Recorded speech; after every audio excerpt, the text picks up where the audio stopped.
A very warm welcome to all of you who've just joined us. We'll just wait a couple of minutes more for other attendees to join in. But for those of you who are present here now, hands on your keyboard, it's quiz time now. So how many of the monuments or landscapes, locations can you recognize in this picture in front of you? Leaving out the Ethiopian coffee and the woman in the picture, of course. You can send the answers by chat.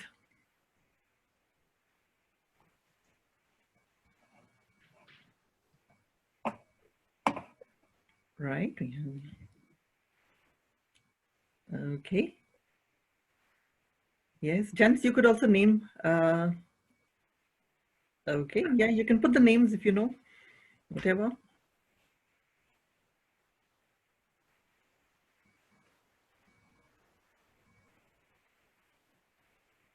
Right. We hope by the end of the presentation, you'll be more familiar with these places. Yeah, that's right. Okay. Yes. Yes, Philip, you are right too. Janice, you're right. It's the famous landmark church, so I'll accept that. Peter, yes, you've got them right. Gerald, yes, you've got it right. Okay, John, you too. No, Janice, no. The waterfalls. Well, okay, let me give you the answers. The gate is the one at Harar, and then we have the Blue Nile waterfalls. Then we have the Gondar castle, and we have the famous church at Lalibela. And I think, thank you all for the answers, and I think we are ready to start now.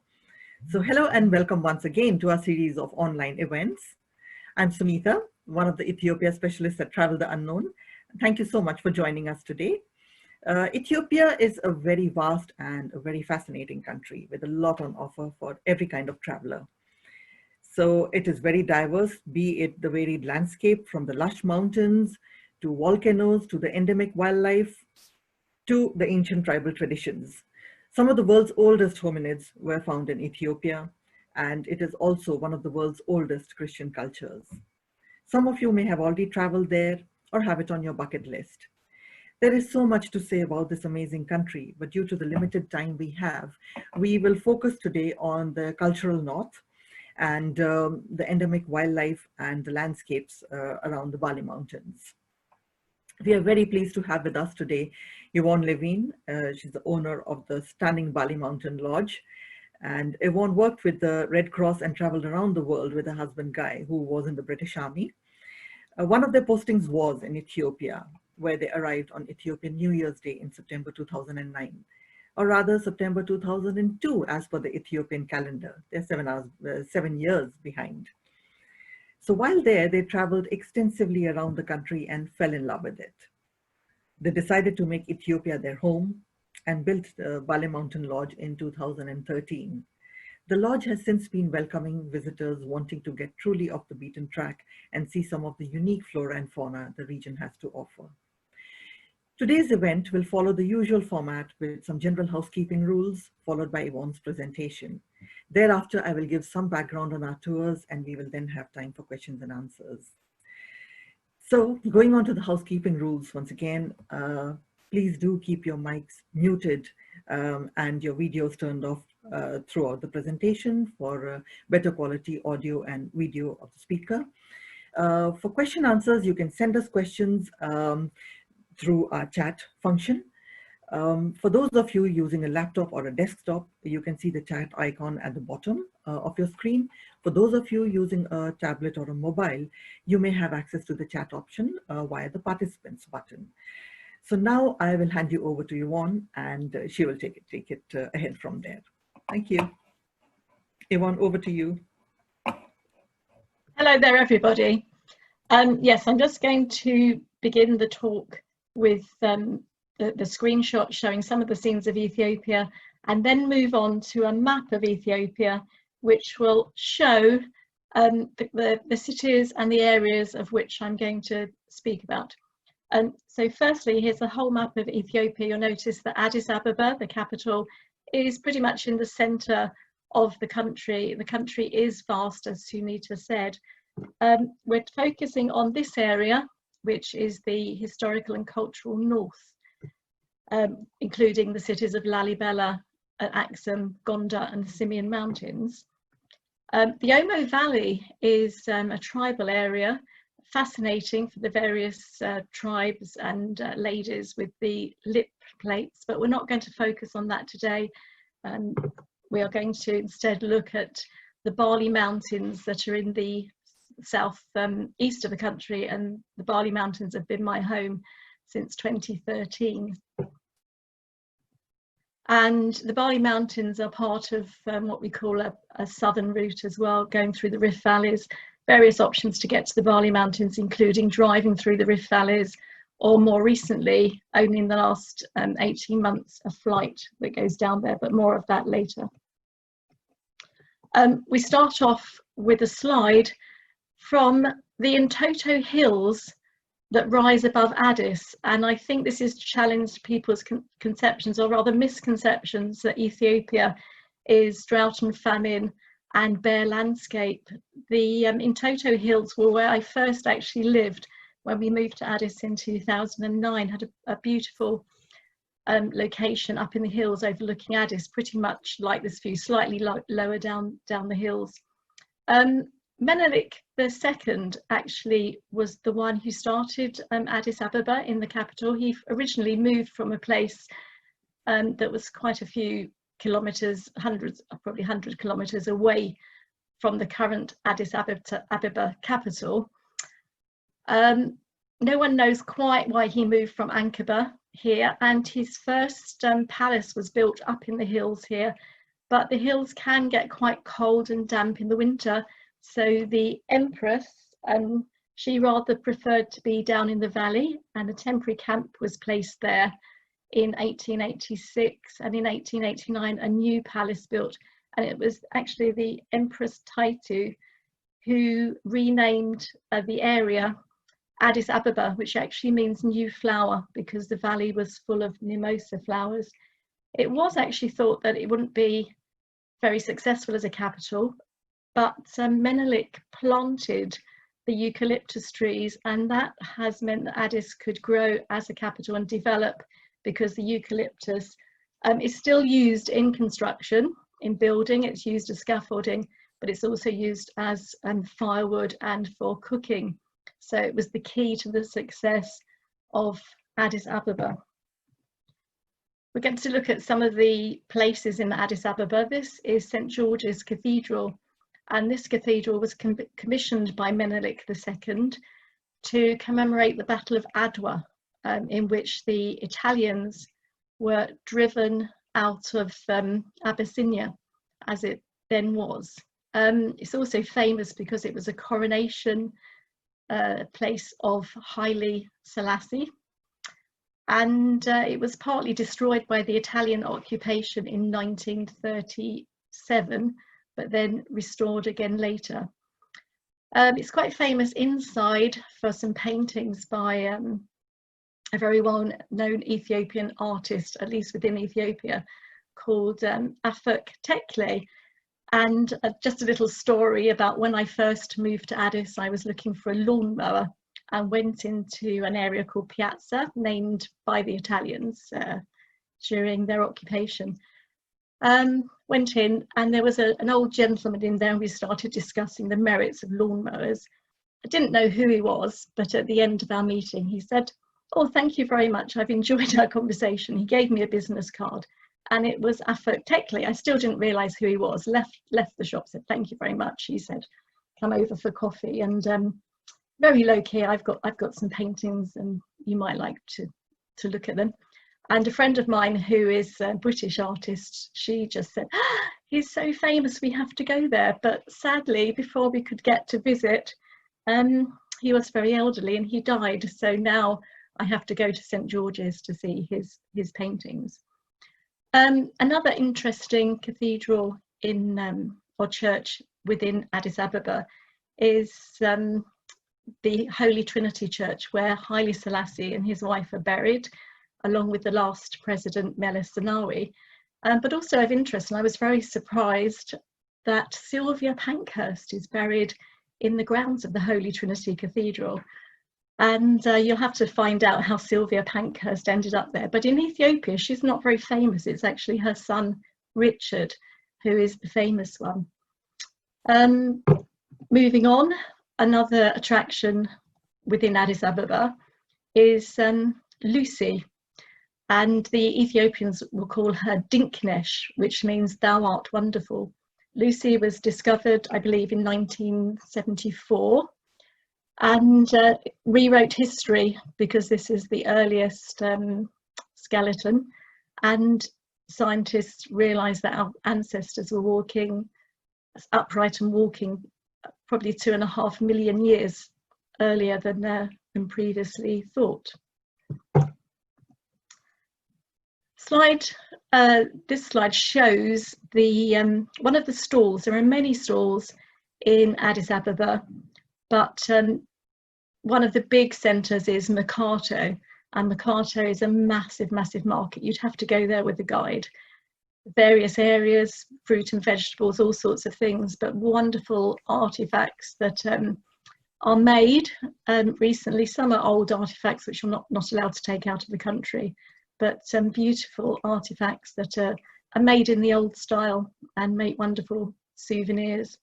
One of my particular favourites is one of those lengthy ones you can see on the left with the paintings, very much in the style of ancient paintings within Ethiopia, and make lovely Christmas decorations often. Over to the next slide, and Addis, very gregarious, lots of communal eating. This I think is probably one special celebration at Christmas. Ethiopian Christmas is actually later than European Christmas, so our Christmas is followed 2 weeks later by Ethiopian Christmas, Genna, and probably about 2 weeks after that another very special celebration, Timkat. So the Ethiopian calendar is all very different to the UK one. Sunita mentioned that Ethiopia is 7 years behind UK. So you arrive in the country and become instantly 7 years younger. Timings are also differently. And so if you think of an analog clock in Ethiopia, 3 o'clock becomes their 9 o'clock, their 10 o'clock is our 4 o'clock. And you really do have to check. So a friend might say, oh, I meet for coffee at 10:30. And you have to say, is that Ethiopian time or Western time? Because it could be logically 10:30 in the morning, or actually 4:30 in the afternoon, depending on if they're working to our time or their time. And often they will be working to their time.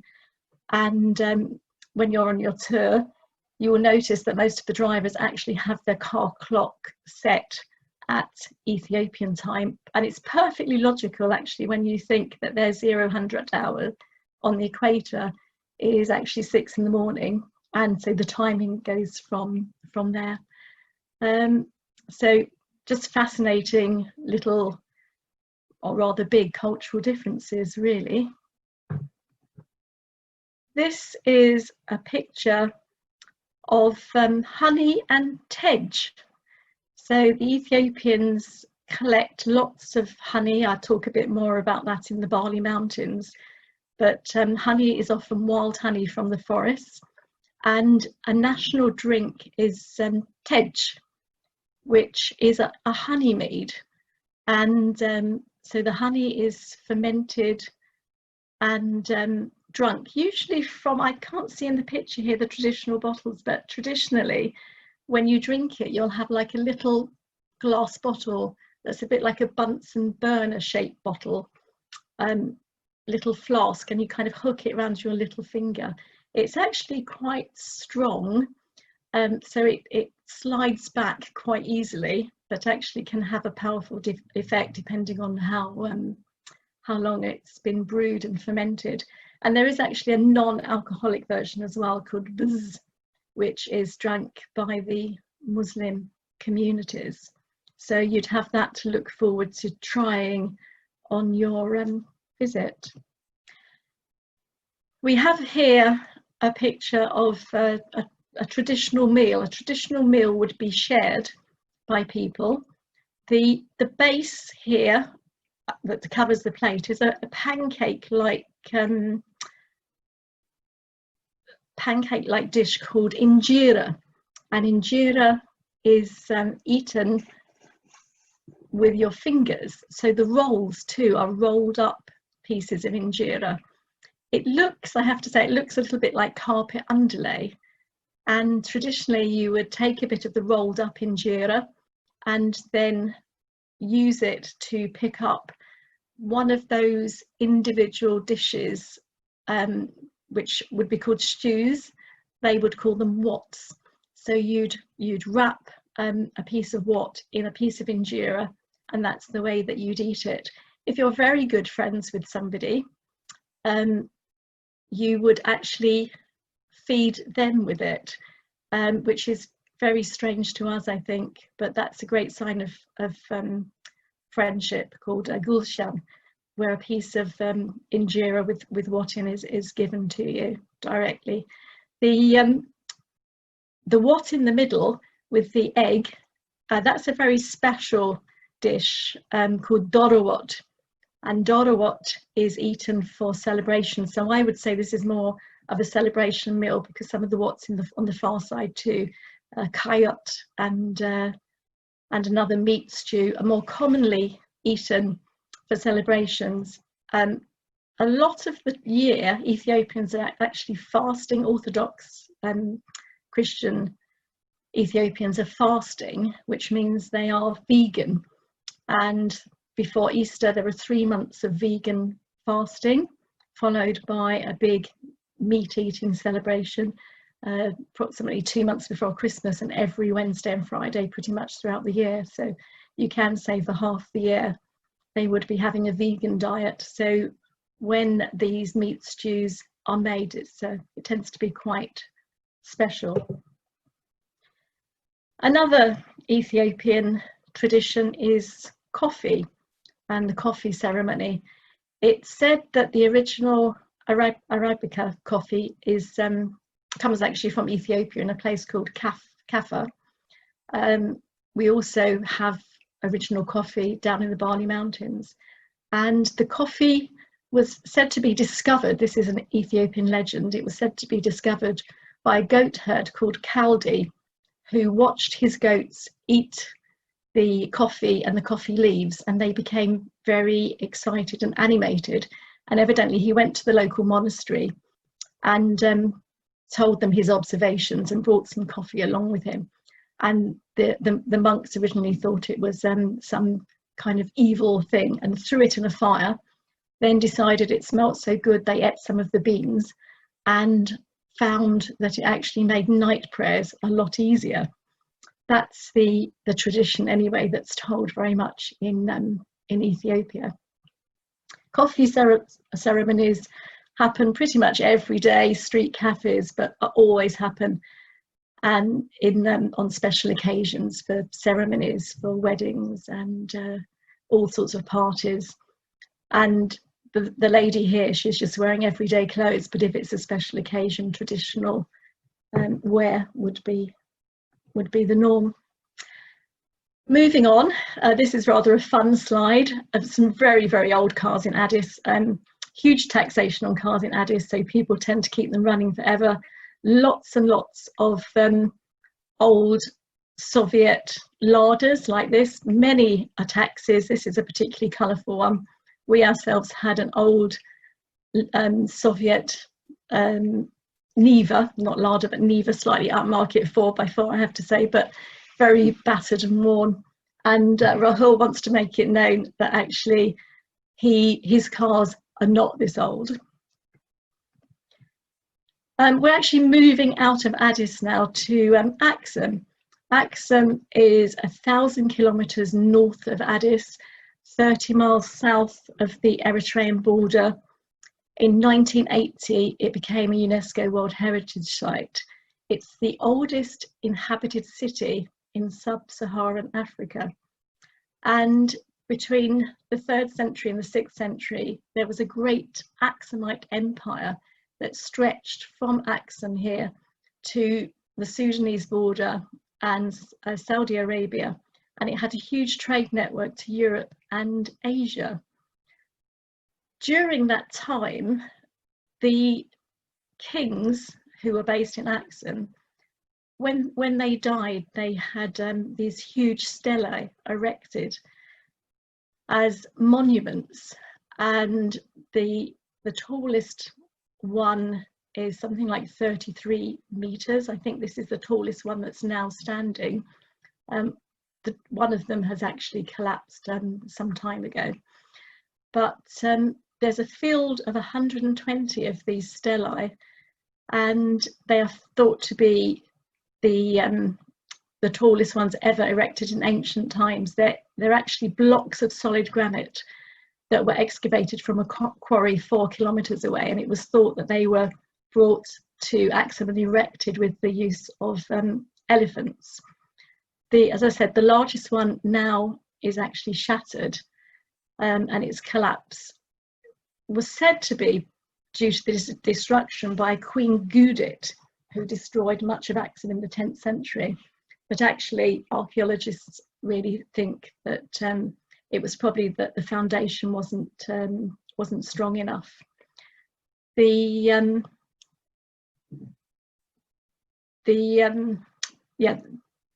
Oh, sorry, I'm getting a bit confused here now. One of the statues, the tallest one standing, which I think is this one here, was in 3 pieces, and Mussolini shipped the 3 pieces to Italy, and they were returned to Ethiopia in 2005 and re-erected in 2008, so quite recently. And this tallest one now is known as the Roman stelae. The other quite famous one is an Izana stelae, and that's 23 meters, and it's slightly tilted, and it was thought that it was toppling, but actually research suggests it was actually built that way, and so now it's held in place with a sort of sling and a wire.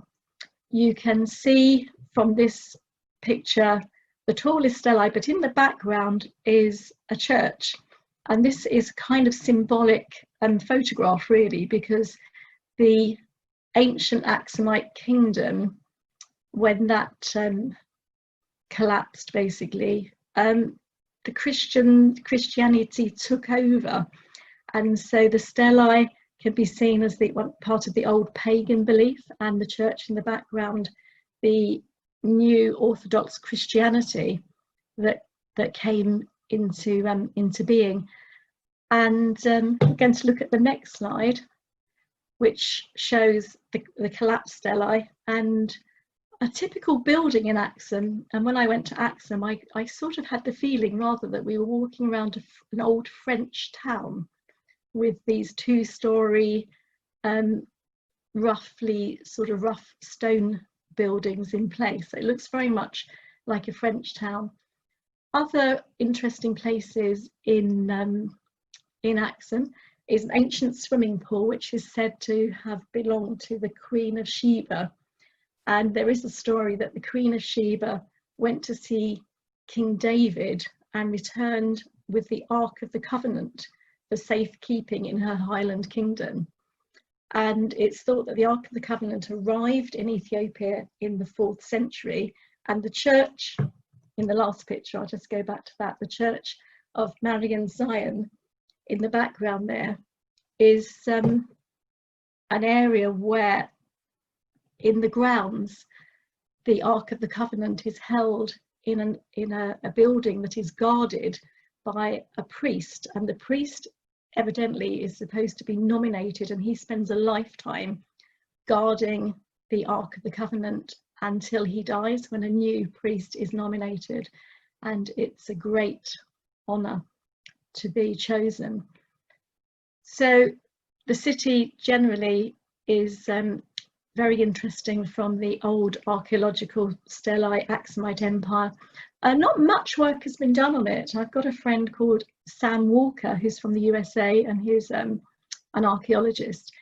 He's recently found lots of other underground finds that have yet to be excavated. So he's always looking for funding to do research. Additional places of interest as Izana's stone, which actually has 3 sides, and it has praises for God in helping the conquest of Yemen, I believe, but it's written in ancient languages of Sabian, Ge'ez and Greek, which show the Axumite links to all these other ancient places. Ge'ez is the ancient language of Axum, and that has evolved to become Amharic or Amerindia and Tigrinian languages. Nearby to Axum is Adwa, and linking back to St. George's Cathedral, Adwa is the place where Menelik defeated the Italian army, and it became the only African state to enter the 20th century as an independent entity and without being colonized. And that happened the 1st of March 1896, I believe. Moving on from Axum, we have a picture of one of the Bibles that are commonly seen if you go to any of the churches in Axum or the next town we're going to talk about, which is Lalibella. And priests will just handle these quite casually. In other places we would be treating them with kid gloves because they are said to be hundreds of years old. I think some are probably more modern. Beautifully decorated, and the script being the Ethiopian alphabet, the Fidel. But some of these Bibles, I believe, are still in the ancient language of Ge'ez, which is the language used by the priests. Lalibella, in 1978, became a World Heritage Site. Lalibella set high up, 2,630 meters. So most of these places are very high altitude. Magnificent views from the escarpment down into the valley. Lalibella is actually it's called a living shrine because 13 churches that comprise in 2 cluster groups that comprise the Lalibella churches are still very much in use. They're still active churches. So although this is a heritage site, fascinating ancient churches, every day there are masses held in them. The priests will hold services, people will go and worship. So they're not just archaeologically of interest, they are living monuments. As I said, there are a cluster of 13 rock-hewn churches, and basically they're in 2 different groupings. So normally on a tour, you'd go to one cluster, go and have lunch, and then do the second cluster. This slide here is perhaps the iconic photograph of the Bet Georgis, St. George's Church. It isn't part of the north or south loop. It stands alone as a monolith. And it's said to be the last one that was built. And there's a story that it's called St. George's because the other churches were built, and St. George, who is the patron saint of Ethiopia as well as England, he evidently visited King Lalibela, who created the other churches, and complained that nothing had been put into his name. So a church was made and dedicated, and it's said to be the finest one. It's the one that's uncovered, has this magnificent symmetrical cross shape, and you have to enter it through a set of stairways. It's said that that St. George visited the church after it was made, and he was so impressed that his horse left footprints in the tunnel that you enter to get to it. Little bit about King Lalibela. When King Lalibela was young, he was covered in bees, and it was thought that that was a sign that he would be a great king. The bees recognized his sovereignty. He was a second son, so he shouldn't have become king, but he did. And he spent some time in Jerusalem, and Jerusalem then became after a while it was a bit impossible to get to. So tradition has it that he had a dream and that he fell asleep for 10 days, and in his dream he was told to build the New Jerusalem on this site. And some stories say that actually Lalibella, all the churches were built in one night by angels, but then again I think that's probably not the truth of it. So there are two loops of passages linking the two groups of churches, built I believe in the 12th century. So a fascinating place, and I would say all tourists, it's a place that all tourists go to, even some tourists who may not go to Axum or some of the other places or come to us, but I would say every tourist goes to Lalibella. Moving on. One of the sites in Lalibella, as I said, they're living churches. So we've got the men here, the priests, and they make music. This is quite a common sight. This is one of the other churches, the Bet Emmanuel, in the cluster, very ornately carved, rather in the Axumite fashion. Hermits and religious people. This man is wearing his gabi, which is the traditional dress, often seen whether people are visiting religious sites or not. And we're just aware of the time. Moving on, we're moving now to the Blue Niles Falls, which is on one of the original pictures. The Blue Niles Falls is further downstream from Lake Tana. It's very spectacular, and Lake Tana is the start of the Blue Nile. So this is the Blue Nile that leads down to join the White Nile and go down to Egypt. And this was also a route that linked Ethiopia with Egypt years ago. Typical countryside scene, really, pretty much wherever you go within Ethiopia. Men with their blanket wraps or their gabbies, tending sheep or working the fields. We have here a priest outside one of the churches, again a common sight, big Coptic cross, his robes, very typical paintings in the background, and bare feet. In the churches you have to take your shoes off as you enter any church. And some children, and this little girl is wearing the female form of the gabi called a natella, and again very commonly worn, extremely warm actually. And the older they become and the more washed, the warmer they become, but also keeps the sun off. Moving now to the Simien Mountains, we have Gelada baboon. This is a hugely wonderful wildlife experience. You can actually sit in the middle of these baboons, actually have been redescribed as apes recently, but they will forage. They look fierce, but they're herbivores, and they will, if you just sit quietly, they will just ignore you and just surround you, but just forage. The men can look a bit fierce. They're otherwise known as bleeding heart apes. You can see here his red chest and his fur. They have huge fangs. A lot of it's for show, so the male baboons will sometimes fight, but usually a lot of it is show more than actual action. And just a quick one here of friend Nick Crane, who is the owner of the Simien Lodge, where a lot of people stay right inside of the national park, and it's a case of don't jump, Nick, it's not that bad. Lots of raptors up in the mountains. Lammergeier, I believe this is an auger buzzard with its ginger tail taking flight. Really good sightings up in the mountains. Castles of Gondar. Gondar, UNESCO World Heritage Site. In 1635, it was the capital of Ethiopia. The castles were built by Emperor Fasilidas, otherwise known as Fasil.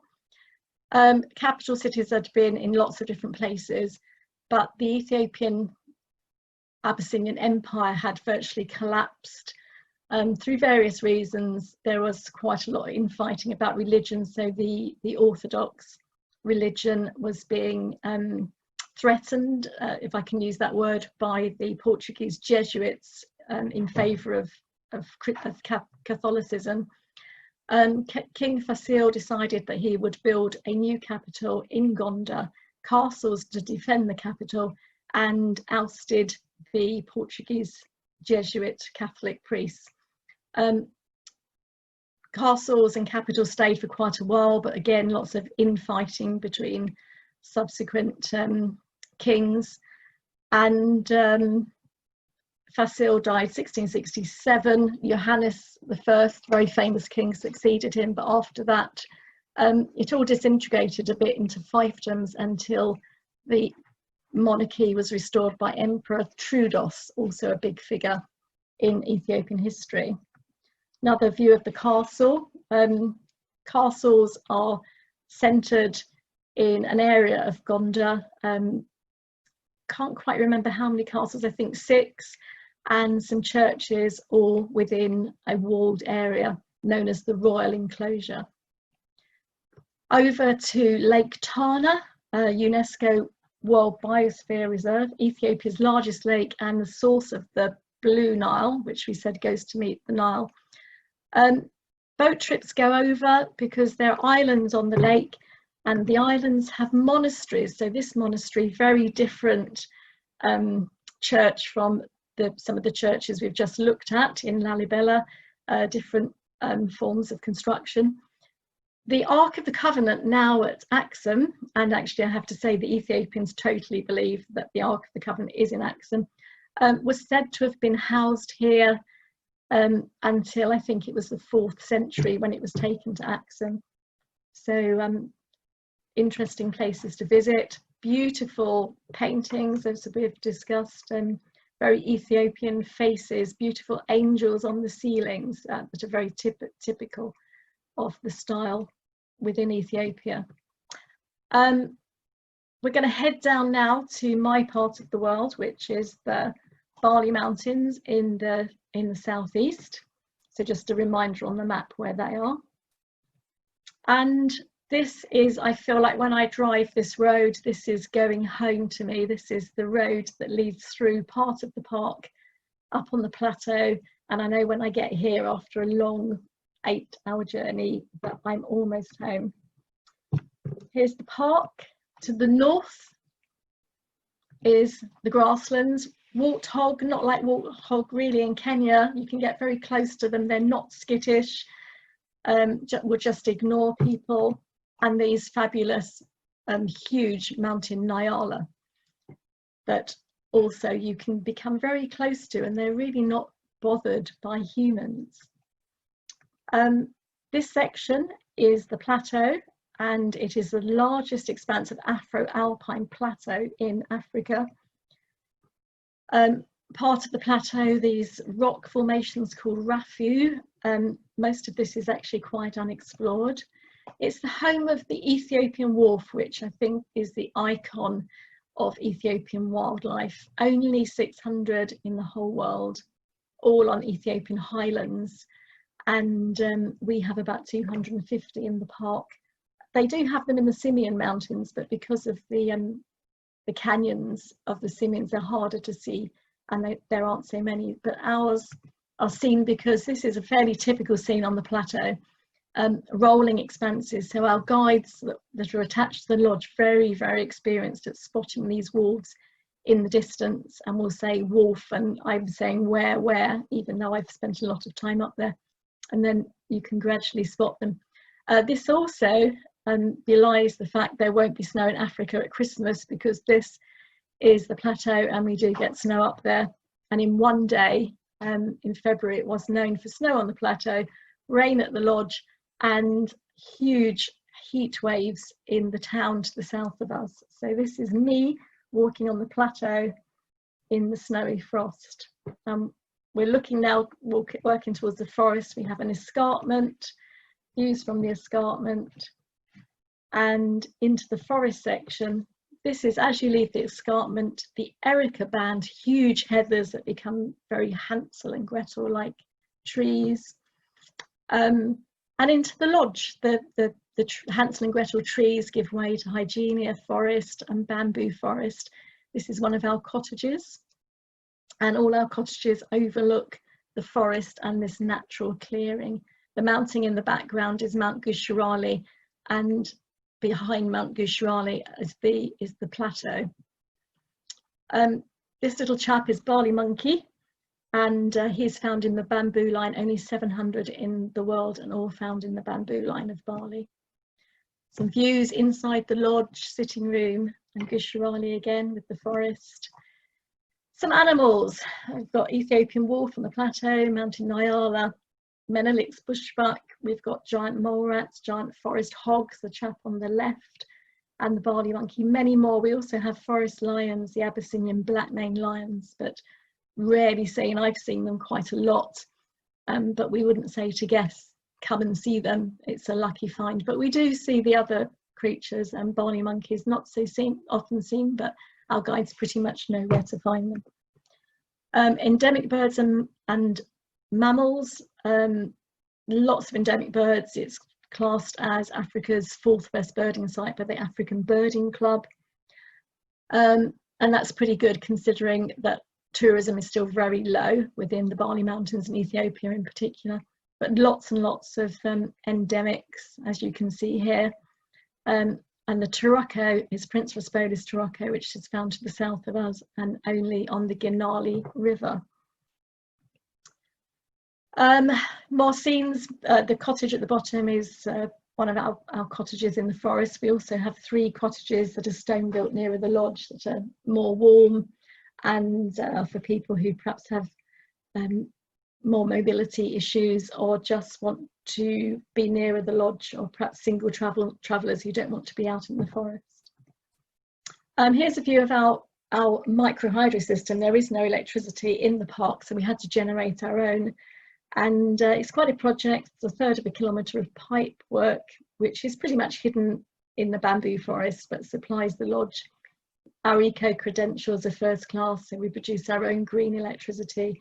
We recycle, reuse, take our waste out of the park, and we have a biogas from our biodegradable materials, and our construction is all natural materials as well. And we work within the local community very much. All our staff come from the local village or the local town. I'm going to end with the Ethiopian wolf, which is perhaps the icon of Ethiopia, and I'm going to go now to Sunita. Sunita.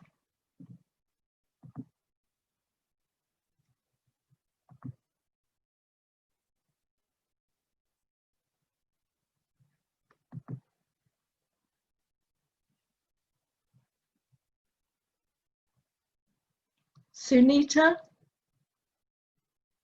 have we run out of time? Thank you so much, Yvonne. That was a fantastic presentation, and it's really taken me some time to get back from my virtual tour and kind of zone in into what I'm supposed to do now. So thank you once again. And now back to our tours, and we done a number of trips in Ethiopia, groups, private tours, and tailor-made. We offer many tailor-made tours. We can customize itineraries based on your requirements. So I'll just take you quickly through some of our popular tours.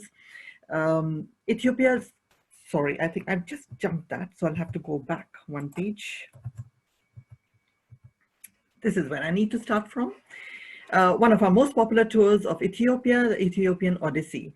It is a 3-week tour which takes you through to the highlights of the northern and the southern parts of the country. So it is a good mix of culture, wildlife, and tribal culture.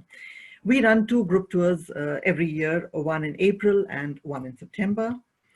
Going on to the next one, the Festivals of Ethiopia, again, one of our very popular trips. This has only one departure in January. That is because it is meant to coincide with 2 of the most important Ethiopian festivals, the Gena and the Timkat festivals, as mentioned earlier by Yvonne. Then we go on to Ethiopia's historic north, in some ways similar to the festivals tour, because this also covers the northern parts of the country and takes you around the historic and the cultural bits. Again, 2 departures for this trip, one in March, one in September. Going on to our private tour, one of the popular ones is the Tribes and Landscapes of South Ethiopia. For those wanting to spend time visiting the local, the tribal communities, Rift Valley lakes, and spending time at the beautiful Barley Mountains. And now that you've seen, and I'm sure it's whet your appetite, this could be a trip to look forward to, in case you're looking at a private tour. The other private trips we offer are, they take you to the Danakil region. That requires hardcore camping and trekking, and you need to have high fitness levels. We also do a more detailed trip of the Omo Valley, where you can spend more time meeting all the different tribal communities that are present there. And some useful information on Ethiopia. It is 3 hours ahead of GMT. Ethiopian Airlines operate direct flights from UK, Europe, United States, and of course some indirect options from Australia and New Zealand. You do require a visa to travel to Ethiopia. It could be an e-visa, or you can get it on arrival. We do recommend taking an e-visa. Price-wise, it's the same, and it's a very, very simple process and saves you the hassle of queuing up and spending time at the airport. The currency, the local currency is called birr, and ATMs are not really reliable there, so we do recommend you carry euros, USD, or sterling, which can be easily changed anywhere around Ethiopia.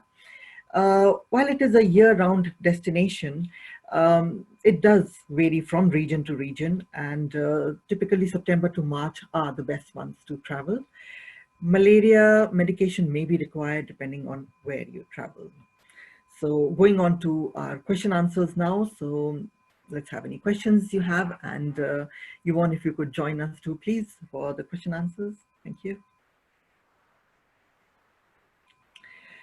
So, okay, one of the questions we have is, when is the best time to visit Barley Mountains? There are lots of lovely times to visit the Barley Mountains, and we get so booked up in November and February. I would probably trying to avoid that. December is absolutely beautiful, really good weather, especially the first three weeks, not the Christmas period, the first 3 weeks. Hardly anybody in the south of Ethiopia, so it's a beautiful time to come. Actually, out of season, I quite like June. June we have some nice weather, but again, the tourists are not so much in Ethiopia at that time. But generally, most people are in Ethiopia November through to March, I would say. But if you can come a bit at some of the other times, early December and June tend to be pretty good. Could you tell us something about the Gambele National Park, please? I can't really say too much about the Gambela. It's very remote. Not many people go out there. My son works in various parts of Ethiopia in a different capacity. Gambela is tricky, and politically it can be difficult. Oh, okay. Right, so I think, yeah, best avoided in that case. Any idea what the Danakil Depression there is like? I'd love to go to the Danakil Depression. I've known so many people to go. Just beautiful, unreal landscapes, hottest place on earth, salt flats, volcanoes, wonderful. It's not really part of our talk. I haven't been there, would love to go. Great, thank you. What is the Mezcal festival like in Addis? The Mezcal festival is absolutely beautiful. I haven't always been in Addis for it. I think I've been 3 times, and it is one of my favorite ceremonies. And you have to get there quite early. Big tip, get there early to get a seat on the sort of like natural kind of amphitheatre that's built into one part, and take lots of small coins, because you will be asked, it's a tradition to give small bits of money away to various people, and you'll need to collect a candle, one of the orange wax taper candles, which the light is passed from one end of the square to the other, and it passes along very quickly, and the whole square lights up, and it is beautiful. It's wonderful. It sounds really a good time to travel to Ethiopia. And yes, another question that we have is, how different is Harar to other parts of Ethiopia? Oh, very different. I love Harar. I'd wanted to go for a long while. I've been based at the lodge. I'm at the lodge for, until recently, 10 months of the year. So that's why I find it difficult to get away and travel. But Harar, Muslim, Islamic, but a very sort of gentle Sufi, lots of shrines and sheikhs and ladies who do wonderful sweets on these sweet stands with the honey that's collected locally. And then Rimbaud's house is quite a focal point, the French poet. So, and gated, walled with the gates that you enter. So beautiful. And actually it reminds me a little bit of a Cornish fishing village, but without the sea, but with all the little alleyways. It sounds lovely. And could you tell us a little bit about the road network in Ethiopia? Yeah, road network is actually very good. I've been in Ethiopia for 10 years. A lot of roads have been constructed and still being constructed during that time. Very good road network. Problem with the roads is lots of people, cattle, sheep, dogs, carts everywhere. So the going is slow on the roads because of the obstacles on the way. I've always loved road trips, so I have driven all the way from Addis to Lalibela. I've actually driven from Addis through to Nairobi, and I really enjoy seeing just the scenery on the way and getting a concept of that. But of course you have to have the time to do that, so mostly people will fly to different destinations. True, the scenery is actually beautiful, and I think it's worthwhile if somebody has the time. Yes, yeah, to do a road trip. I think it's just magnificent, and you just get the feeling of space as well, and what's in between all these big destinations. When I say big destinations, they're actually, Ethiopian tourism is still not huge. So. And what would you say about their handling of COVID? You think, like, you know, the country, they haven't had as many cases as the UK. No, they haven't had as many cases. It's thought because of perhaps the high altitude, the sunshine. It used to be called 13 months of sunshine. I think that's pushing it a little bit because we do get some heavy rains in August. I'll just say briefly, things are changing as they are throughout the world. Yesterday, the quarantine, well actually today, this morning, quarantine was dropped. I think it's kind of watch this space with all countries really, as requirements change, as we can see from England. Yeah. We are hoping to open the doors. Yes. And what facilities do you have for wildlife watching in Bali? Well, in Bali, we do have the wildlife center. We have our own guides attached to the lodge. We don't have vehicles at Bali, so we do ask that people work with their tour operator and either are collected from the airport by tour operators' vehicles or do the road trip, which is fantastic, through the Rift Valley. And when they arrive, we have our own guides who are local people, so they've lived in the forest or in the town next to the forest and have known it all their lives. They know the trees and customs, and so it really enriches the experience. Every morning we do a bird watching walk, which is basically a stroll around the lodge because so much can be seen in the way of bird life. People go back up to the plateau. All our guests have seen the Ethiopian wolf, who have committed time. I think sometimes people come for one night, which is not long enough, and they arrive and go, and they may not have seen them on the way over, and we don't know if they've seen them on the way back. But anybody who stays for a couple of nights or 3 nights has seen the wolves, and a lot of them see the Barley monkey, which is also very rare. And a few honoured people have seen the emergence of the Abyssinian lion from the forest, which is very wonderful. Thank you. And how different are the landscapes between Simien and Barley Mountains? Oh, very different. The Simien, the view of my friend Nick looking over the canyon, that is the main view of the Simien. It's an escarpment with the canyon below. The Barley Mountains, very different landscapes just within the Barley Mountains. As we said, the grasslands, the plateau, and the forested area. So actually completely different. The Simiens are better known. Barley, until we came, when we built the lodge, actually the road to Barley still hadn't been constructed over the first set of hills before you even get to the Barley Mountains. And actually a lot of people say who've been to both that they actually prefer Barley Mountains to the Simiens.